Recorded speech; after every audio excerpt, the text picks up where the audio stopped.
Well, the NDP leader Jagmeet Singh has said he will not bring down the minority government over the budget during a raging pandemic. He's with me now. Let's see what he's thinking today in the wake of the budget. Jagmeet Singh, good to see you again.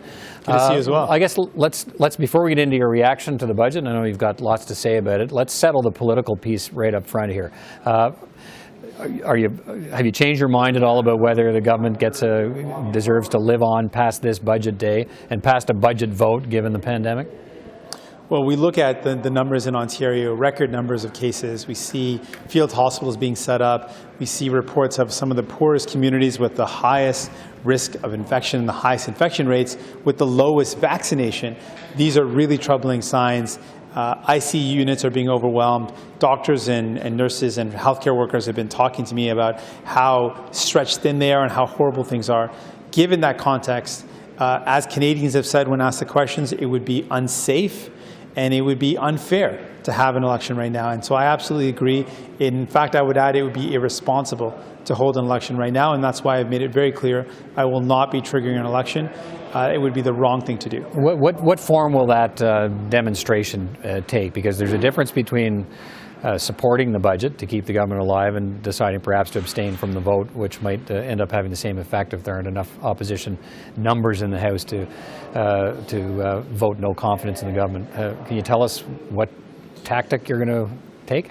Well, I can tell you that you're absolutely right in the sense that there are many ways to critique and to raise concerns about the budget, and we will be open to using those. And we will continue to apply pressure to say we need better access to paid sick leave. We need to see real commitments to getting vaccines to the people and the communities that need it most. We want to see universal pharmacare. We want to see a tax on the ultra-rich so that we can contribute back to society and invest in people.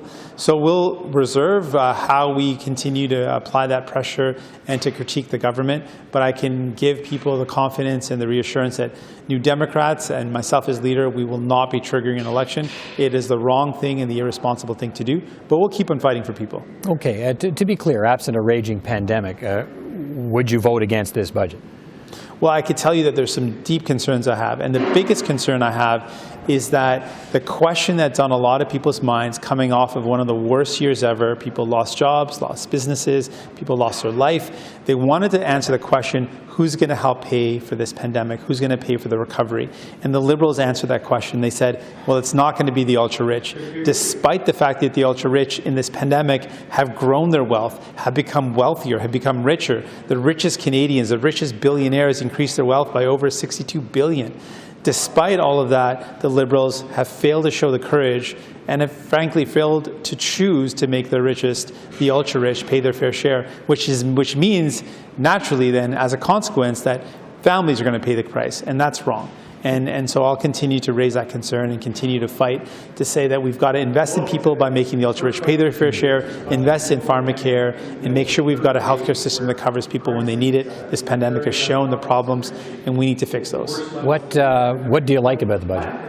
Well, one of the things that we fought long and hard for is that there needs to be an approach to systemic racism that includes better data collection. And I have to acknowledge that the Liberals did put that forward in the budget, and it does cover some of the really important steps required to make sure there's better data collection so that we can get at the root causes of some of the systemic racism that exists in various structures and systems. So that's a good measure. But in general, my concern is that the Liberals have said a lot of nice things in this budget. They've signaled a lot of good things. Problem is that they've done that before and then they break that promise. They promised childcare for 27 years and have broken that promise without any hesitation.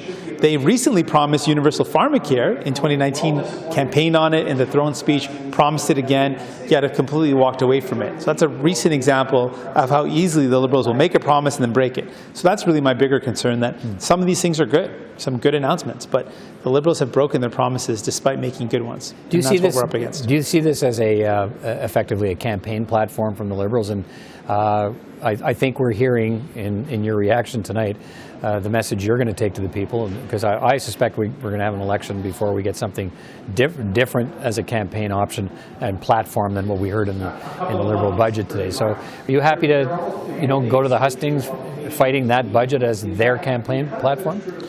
Well, I just want to fight for people, and I want to fight the fact that the Liberals say one thing and do another. And so whatever they promise, whether it's in this budget or in a future campaign, that's really the test we want to put to Canadians. Liberals will say a lot to get elected. Do they actually follow through with it? They've said a lot of good things, sure, but how many of those things have they followed through on? One of the things that we've seen in this budget that is a positive sign, investments to clean Indigenous, to make sure there's clean drinking water for Indigenous communities. They made that promise 6 years ago and broke that promise, didn't meet their deadline. That was a choice. Now they're choosing again to make that same promise. They've made promises again and again, and not in the distant past, but very recent as well, and they've broken that promise. And that to me is a bigger problem, and I want Canadians to know you can count on New Democrats, you can count on me to fight for you. We have fought for you, we have won, and we'll continue to do that. All right, Jagmeet Singh, leader of the NDP, always good to talk to you. Thanks tonight. Thanks so much.